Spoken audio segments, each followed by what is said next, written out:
Tingginya intensitas hujan di wilayah Kabupaten Nganjuk dan Pegunungan Wilis setelah turun hujan deras selama 5 jam sejak pukul 5 sore kemarin. Polisi melaporkan telah terjadi hujan dengan intensitas tinggi mulai dari pukul 3 sampai dengan pukul 8 malam sehingga mengakibatkan banjir di 5 kecamatan di Kabupaten Nganjuk yang menggenangi pemukiman warga dan juga area persawahan. Masing-masing kecamatan Brebek, Loceret, Pace, Bagor, dan Nganjuk Kota meluap hingga memasuki permukiman warga. Banjir menggenangi jalan dan masuk ke ratusan rumah warga dengan ketinggian hujan bervariasi hingga 1 meter. Ini semarang mulai jam 5. Jam 5 hujan, diiringi sama angin. Terus sampai maghrib jam 7 agak reda. Terus air datang tiba-tiba. Sementara ini yang kami pantau sampai pukul 12 lebih ini yang paling terparah adalah di 2 kecamatan, yaitu Kecamatan Brebek sama Kecamatan Bagor. Banjir terparah terjadi di Kecamatan Brebek dan Kecamatan Bagor. Selain merendam pemukiman warga, banjir juga menggenangi areal persawahan milik warga. Hingga kini BPBD setempat masih melakukan pendataan jumlah warga dan persawahan yang terdampak banjir. Aliran sungai mungkin belum normalisasi, karena apa, biasanya kan sebelum ada hujan itu kadang-kadang masyarakat pada umumnya kan membuang sampah seenaknya lah, kadang di bantaran sungai, di sungai. Kan seringkali saya juga menjumpai itu kadang-kadang itu mungkin penyebab dari banjir karena mestinya sungai itu ada normalisasi, normalisasi belum dilaksanakan dan tersumbat dengan banyaknya mungkin dari masyarakat yang membuang sampah di sekitar bantaran sungai atau aliran sungai, sebagian sungai, dan didukung dengan intensitas curah hujan yang sangat tinggi. Banjir besar, banjir bandang, nggak bisa kemana-mana. Banjir bandang, Nganjuk Kota. Air seban mobil. Dusun Rawodoro, Desa Sekar Putih, Kecamatan Bagor, Kabupaten Nganjuk, banjir besar. Musola terendam.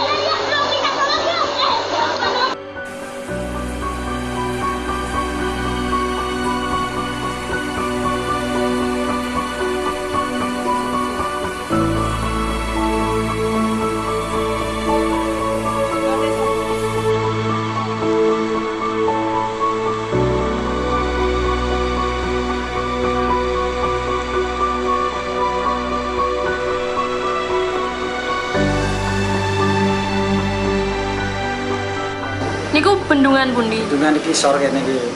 Dadi 234 hektar gak kiamat. Lah iki sampe bendung iki jebol 230 hektar. Gadah malih jenengan fotone.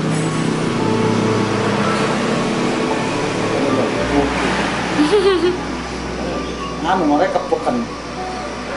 Wis gak patek kanggo suwi gua ae. Di dulur. Sarepe munggah Kali Kuncir. Berapa, Mas? 275 cm. 275. Kuncir kanan. Air naik terus. Hujan masih deras. Kuncir kiri. Astagfirullahaladzim. Sing padha ngati-ngati.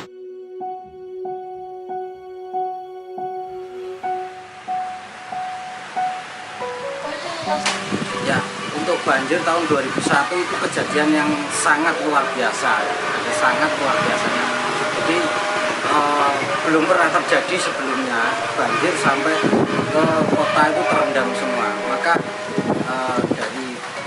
menurut kami sih itu dari curah hujan yang memang sangat tinggi, akibat mungkin global warming juga. Kemudian dari termasuk itu tadi banyaknya sampah yang menumpuk di tempat-tempat penggantian air sementara.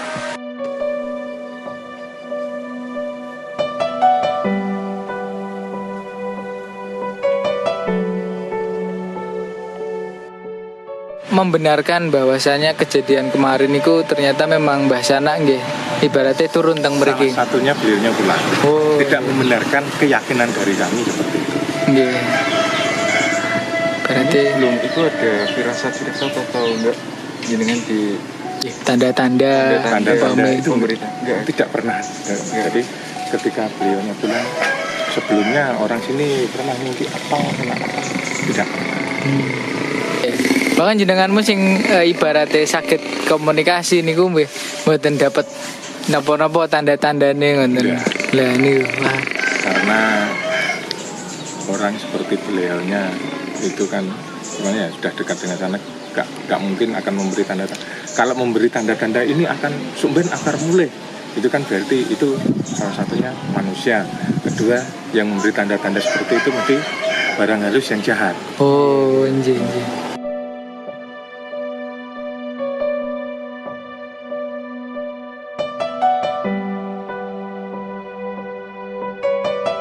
Ya, bagi saya banjir di Nganjuk pada bulan Februari tahun kemarin adalah merupakan banjir yang luar biasa, Mas. Jadi satu yang pertama adalah intensitas curah hujan yang agak tinggi, ya. Yang kedua, sebelum ada banjir juga di situ sudah ada bencana, ada sebuah tragedi di sana yang memilukan, yakni adalah amblasnya tanah atau longsor, ya, yang banyak memakan korban jiwa. Nah, ini suatu hal yang pertanyaannya bahwa seharusnya ya mereka adalah tanggap, ya, mereka harus adalah tanggap. Kalau biasanya kalau ada tragedi yang satu itu akan memunculkan tragedi yang lain atau tragedi yang berikutnya. Ada peristiwa yang satu pasti akan ada memunculkan peristiwa yang lain. Nah, kebetulan pada waktu bulan Februari itu bersamaan mungkin di Solopuro terjadi longsor, di bawah di bawah ngetos, mungkin Puncir, itu jadi banjir, mungkin berdampak pula di kecamatan kota Nganjuk. Kalau kecamatan kota Nganjuk biasanya tidak terjadi banjir karena mungkin luapan air yang begitu tinggi, curah hujan.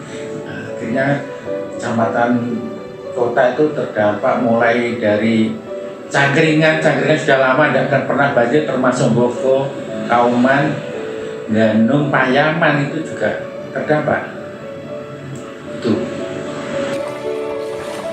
Terlihat banjir sudah masuk ke dalam rumah warga. Dan saat ini saya lewat itu ketinggian air sudah mencapai 70 cm. Tahun-tahun kemarin ya, banjir saya itu segini di jalan aja. Jalan ke perkampungan. Kalau di sini kan tinggi juga. Tapi waktu itu air langsung tinggi, Mas. Jadi ketika air sini belum meluap ke rumah sini, tapi air sudah dari jalan sana sudah nyampe sini belum naik. Jadi ketinggian air itu debitnya itu langsung tinggi. Upaya-upaya yang dilakukan dari BPBD, paling enggak kita turun ke lapangan, istilahnya asesmen permasalahan-permasalahan apa yang menjadi penyebab banjir maupun tanah longsor. Kalau terkait dengan tanah longsor, mungkin kan kita berupaya ya juga istilahnya asesmen sesuai pendataan dengan cepat, tepat, akurat. Karena dalam penanganan bencana dibutuhkan kecepatan dan keakuratan. Jadi selain peran serta masyarakat dibutuhkan untuk menyampaikan segala potensi terjadinya tanah longsor ataupun ada pohon yang jatuh ke sungai. Pemerintah dalam hal ini juga seharusnya menjelang musim hujan itu melakukan upaya-upaya, salah satunya mungkin normalisasi fungsi sungai, kemudian melakukan penyisiran ke bantaran-bantaran sungai yang mana sekiranya dilihat ada potensi terjadinya abrasi itu segera dikondisikan. Yang di saluran-saluran air di kota terutama itu juga harus dilakukan penyisiran.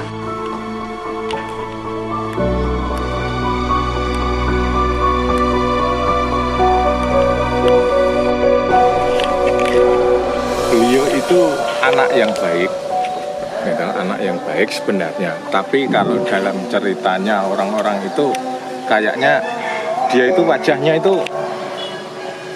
jelek, anaknya nakal, gitu enggak sebenarnya. Jadi kesan yang di masyarakat yang seperti itu sebenarnya Mbah Sana itu anaknya itu ganteng. Tapi dalam perilaku kehidupan sehari-hari namanya anak.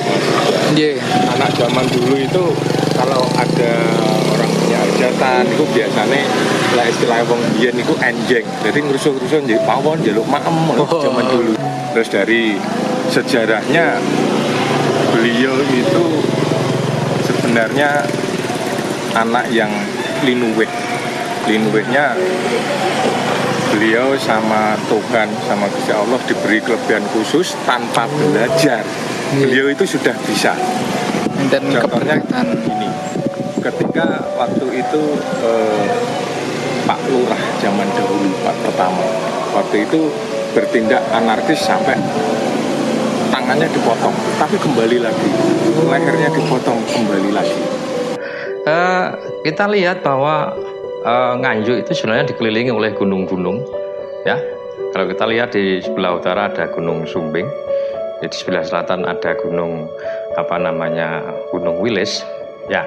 Di mana konteks manusia pada sebelum adanya Islam itu ada sebuah alam atas dan alam bawah, Mas. Jadi alam atas itu adalah makrokosmos, yang alam bawah adalah mikrokosmos. Nah, mereka percaya bahwa Sang Hyang Widiasa atau yang boleh dikatakan merupakan penguasa dewa itu berada di atas. Nah, tentunya mereka yang ada di atas ini harus mampu menerjemahkan isyarat-isyarat alam yang terjadi di sekitar alam di bumi Anjuk Ladang. Nah, artinya apa? Bahwa ini sudah ada ketataan yang balance, yang imbang, bahwa dunia atas harus imbang dengan dunia bawah. Jangan sampai dunia atas ini berbanding terbalik dengan dunia bawah. Alam bawah juga harus berkeseimbangan dengan dunia atas. Itu yang disebut dengan teori mikrokosmos dan makrokosmos.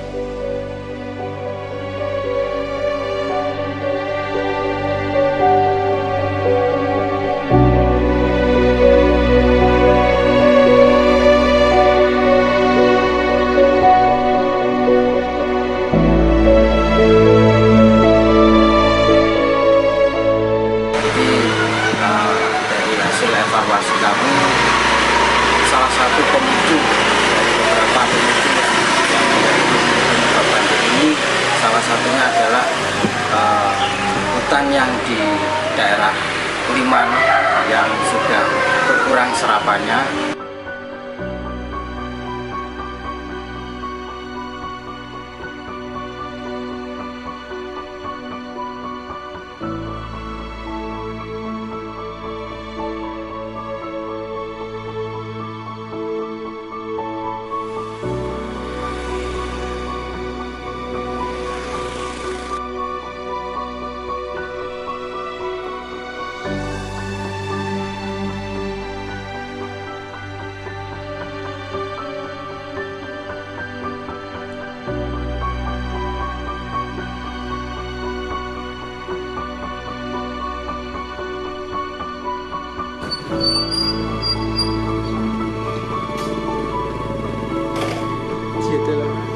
Tapi ketika kalau diambil sejarah ceritanya runutnya sebenarnya kan berarti anak baik. Tapi ketika dia mau berbuat jahat, Pak Lurah mesti dibunuh. Nah, karena apa? Setiap misalkan beliau ketemu orang pulang dari pasar, berarti aku njaluk jajane nanti tak sana. Tapi kalau ketika mbah sanaknya itu dijelek-jelekan, sabdonya itu mandi, omongan itu mandi. Malati ya enten. Iya. Omongannya itu mandi. Malati. Diambil perjalanan yang baiknya. Berarti pelajaran yang kita ambil dari beliau adalah beliau itu sebenarnya orang baik satu itu. Karena apa? Ketika dia apa yang dia miliki itu tidak digunakan. Coba kalau mereka menggunakan, wes tak pateni genti, mesti mati. Wes tak gali gini kan mati. Terus akhirnya kan beliau menelusuri sungai ini, terus naik ke atas. Dalam mitosnya di tempat Sido itu beliau bertapa di situ. Jadi dia mendekatkan diri dengan Sang Hyang Widiwasa. Nah, inilah yang saya katakan bahwa keseimbangan yang ada di daerah Nganjuk atau di hutan Nganjuk, di selatan Nganjuk ini perlu ditata kembali, dibenahi kembali sejauh mana urgensi daripada alam itu sendiri ditata kelola yang baik. Saya kira kalau penanganan dari alam itu terstruktur ya, terprogram secara apik ya, ini akan membawa dampak yang berhasil guna dan berdaya guna. Nah, ini kita belum tanggap dalam hal ini adalah kita tidak ada istilahnya alam ini sudah memberikan sinyal, seharusnya kita tanggap, gitu Mas. Seringkali kita menemukan di beberapa tempat berwadam, tempat perhentian air itu banyak sekali ditemukan akar pohon bambu, bahkan full kita pernah menemukan. Nah, ini yang membuat air terhenti sehingga menyebabkan air meluap dan terjadilah banjir. Maka menurut kami kesadaran masyarakat perlu ditingkatkan. Bila mana masyarakat di sekitar kawasan sungai atau di tepian sungai yang bermukim di tepian sungai itu bila mana menemukan potensi-potensi adanya pohon tumbang atau bahkan pohon bambu yang berkemungkinan untuk jatuh atau longsor ke sungai, segera dikondisikan, koordinasi dengan pemerintah setempat untuk segera mengkondisikan. Kalau sungai itu biasanya tanaman di sampingnya itu kan bambu biasanya kan ya roboh biasanya juga menutup sela-sela dari aliran sungai, itu juga bisa membawa dampak pada banjir. Itu kalau kaitan dengan bencana itu ya, akhirnya ini tertutup dengan ranting-ranting bambu atau rantingnya lain-lain, akhirnya keluar. Mungkin kenapa yang di atas kemarin sampai ada banjir, nah itu mungkin tertutup dengan ranting-ranting itu.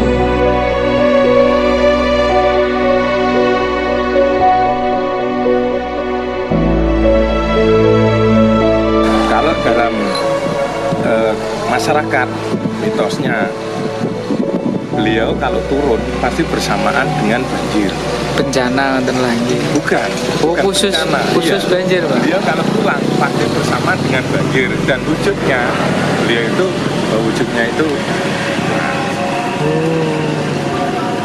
jadi ini kejadian banjir ini kayaknya pasti. Jadi kalau orang ini misalkan 10 tahun sekali banjir itu pasti ada dan akan makin naik.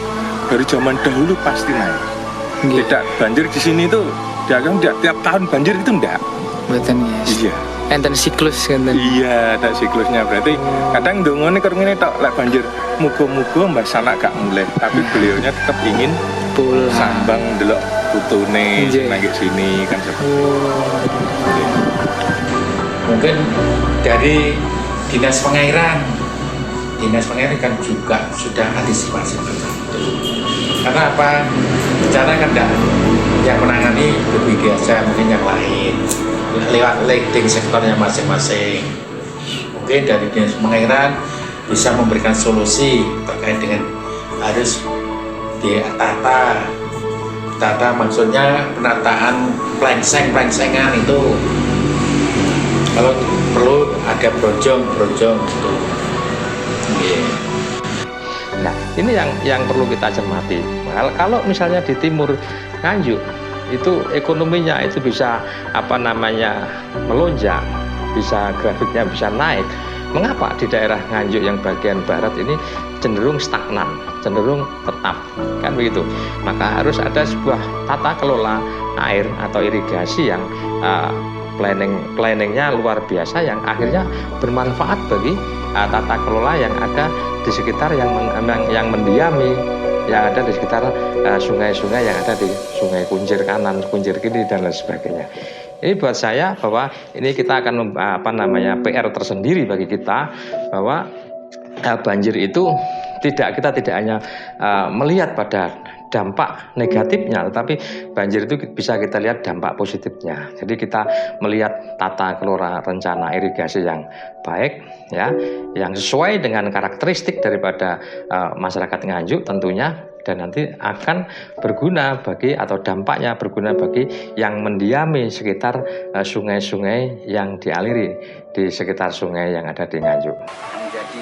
Patut menjadi evaluasi adalah elevasi dari saluran air di sungai itu, kemiringannya apakah betul-betul sudah memungkinkan untuk air itu mengalir ke sungai-sungai tempat saluran itu bermuara. Jadi ketika itu elevasinya tidak ketemu, air tetap mengenang.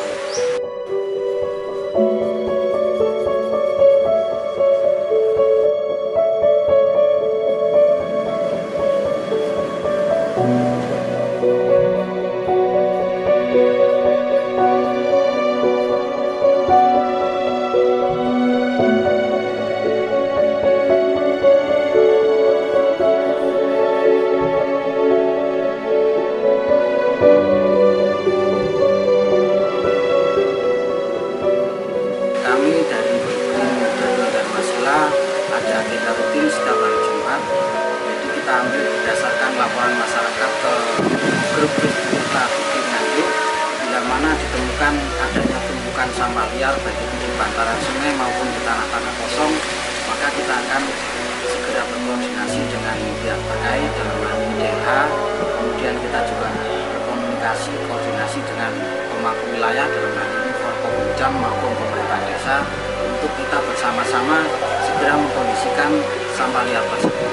Rutin kita lakukan setiap Jumat, dan kita kampanyekan, mari bersama-sama kita menjaga lingkungan di sekitar kita supaya apa? Hujan datang, kemungkinan banjir itu minimal bisa kita antisipasi. Terima kasih. Saling mengingatkan dalam kapasitasnya. Kalau diingatkan, jangan membuang sampah seenaknya. Mungkin harus ada semacam kegiatan gotong royong di desa. Monggo kita sama-sama mengingatkan. Artinya jangan terjadi terulang lagi bencana banjir yang kemarin.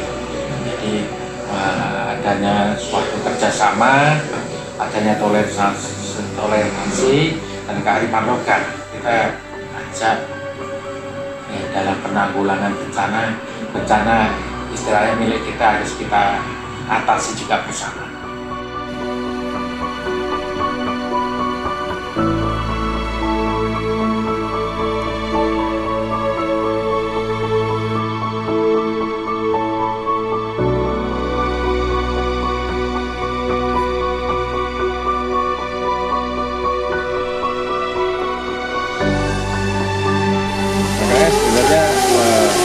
Kalau seperti ini, misalkan anak wong pengen usaha kok nyeluk mbah sana, kalau tahu cara seperti itu, mesti jangan salah.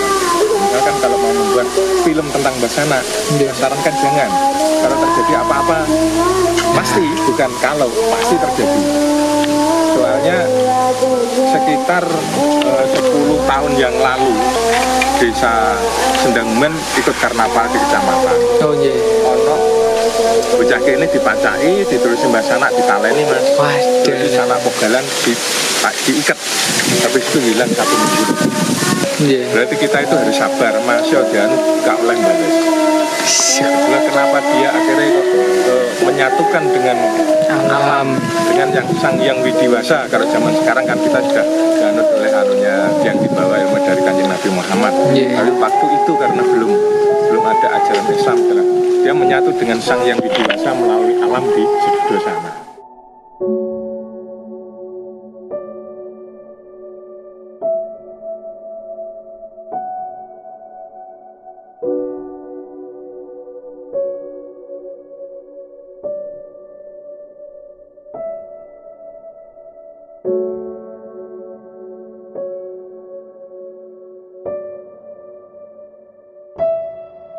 Nah, tentunya ini harus karena Nganjuk ini berada pada sebuah ketinggian kurang lebih 600 atau 700 di atas permukaan air laut.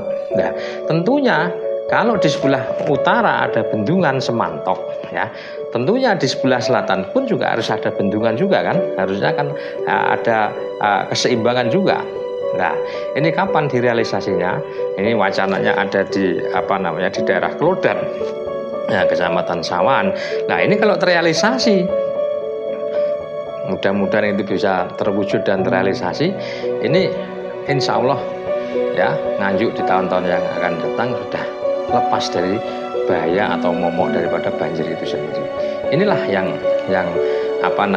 menarik ya, kritisi daripada saya sebagai warga Nganjuk ya, khususnya untuk memberdayakan air ya, agar air itu kita kelola dengan sebaik mungkin ya, sehingga air itu akan bermanfaat kepada semua yang ada di daerah Kota Nganjuk. Bukan lagi sebagai momok, tetapi air adalah merupakan mitra bagi warga Nganjuk dan sekitarnya.